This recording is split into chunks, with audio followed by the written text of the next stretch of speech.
SD Gundam Battle Alliance is the next Gundam title in a line of games coming west to the delight of all mecha fans. This new action game promises a wide variety of mobile suits to play with while allowing players to relive some of the most exciting plot beats of the story franchise.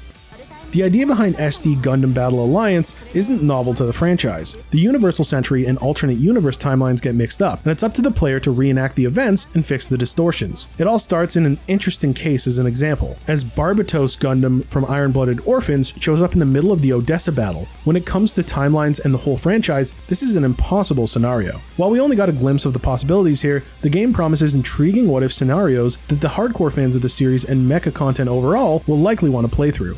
The game includes mobile suits from 26 of the series' media pieces, and it'll be fascinating to see how the action game portrays their differences on the battlefield. Each mobile suit has an arsenal of weapons for ranged and melee combat. Some may be better at close quarters, while others excel at shooting from a distance, with sub-weapons adding some variety to the mix. Each mech also has a special attack that can be activated when the gauge is full. However, attacking isn't the only aspect to keep in mind. Even in the early game, learning how to dodge, guard, and heal appropriately seems necessary to survive, rather than a neat optional action. Battles are fast, and the player must pay attention to enemy placement, what allies may take along, and their limited ammo for some weapons. Interestingly, the SD format doesn't hinder the feeling of action and visuals. There's a grounded atmosphere to the game that makes it feel like a battlefield despite the cuter proportions than a Gundam versus game. A few elements remain to be seen and will make a difference for the final game. I was left wondering how much freedom the player will have for the mech's builds. As the player goes through the stages, it'll be possible to enhance their mobile suits with blueprints, but the short time with the game wasn't enough to gauge the impact of this option.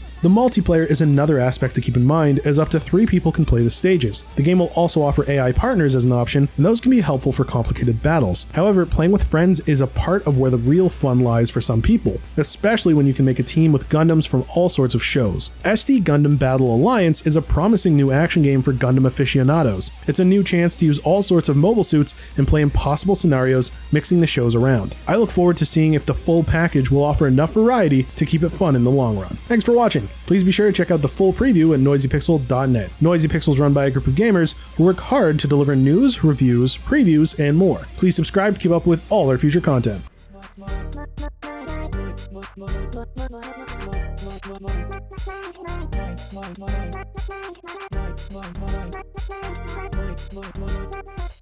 Noisy Pixel.